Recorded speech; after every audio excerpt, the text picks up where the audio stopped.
truth is that the circumstances of 1971 are not the circumstances of 2025. We just wanted to teach the terrorists a lesson. That lesson has been taught. Today's Pakistan is a different situation. Their equipment, their military equipment, the damage they can do, everything is different. If Pakistan did not escalate, we would not have escalated. Pakistan did, we also did. The whole idea of this book launch is to celebrate the Constitution as a living document, an evolving document. A document that is relevant to the lives of every Indian, but it takes different shape at different times. We've had 106 amendments since it was first passed. There have been a number of judgments of the Supreme Court that have changed the way it applies. There have been serious issues, disputes, cases going on. It's all part of the fabric of the political, social life of Indians every day, not just legal. So it's a book that tries to demystify the Constitution for ordinary people. It's not written for lawyers, it's not written for constitutional scholars, but for you and me, just to appreciate what the Constitution means in our lives.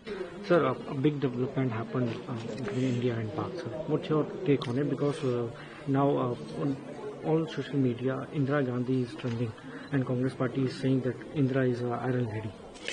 See, the fact is that, to my mind, we had reached a stage where the escalation was needlessly getting out of control.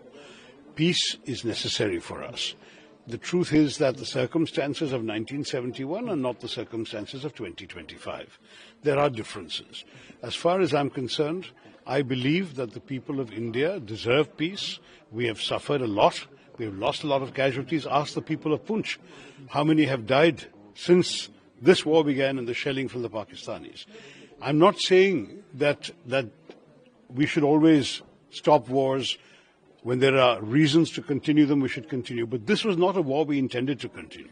We just wanted to teach the terrorists a lesson. That lesson has been taught. I'm sure the government will continue trying to identify and track the specific individuals who did the horrors of Pahalgam. But as far as this particular conflict with Pakistan was concerned, there was no reason to risk the loss of more lives and limbs and fortunes. We need to focus on the well-being and prosperity of Indian people, of growth, development, progress. I think the peace is the right way to go at this stage. Sir, India's position on terrorism will be, remains the same. Our position on terrorism will not change. The way the government took few steps, like underwater will be suspended, there will be other measures also. Other measures have to be taken. I think we have to definitely use all the intelligence means available to find these people who did this terrible crime in Pahalgam, to identify them, track them down wherever they are and bring them to justice.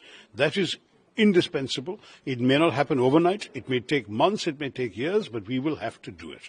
No one should be allowed to get away with killing innocent Indian civilians. But that doesn't mean we should put the entire nation at risk in a prolonged war. So I'm in favor of peace, but I do not in any way suggest that we should stop the quest to find these terrorists and bring them to justice. One last question, sir. Are you happy with the Prime Minister Modi's trap, and you're still missing Indira Gandhi ji? Look, I think 1971 was a great achievement of our history. I'm proud of it as an Indian. Indira Gandhi ji rewrote the map of the subcontinent, but the circumstances were different. Today's Pakistan is a different situation.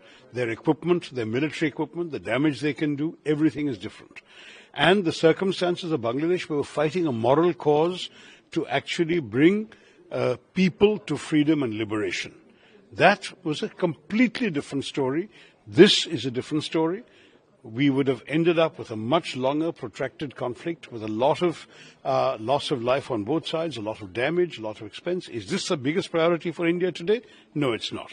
We wanted to teach those who had sent these terrorists across that there is a price to be paid.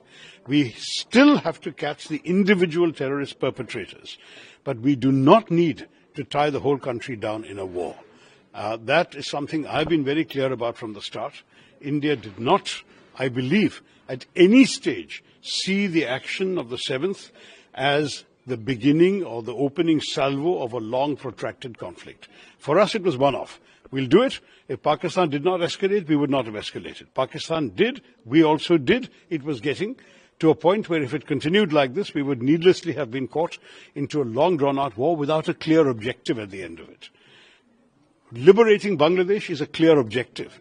Just keeping on firing shells at Pakistan is not a clear objective. You see the difference?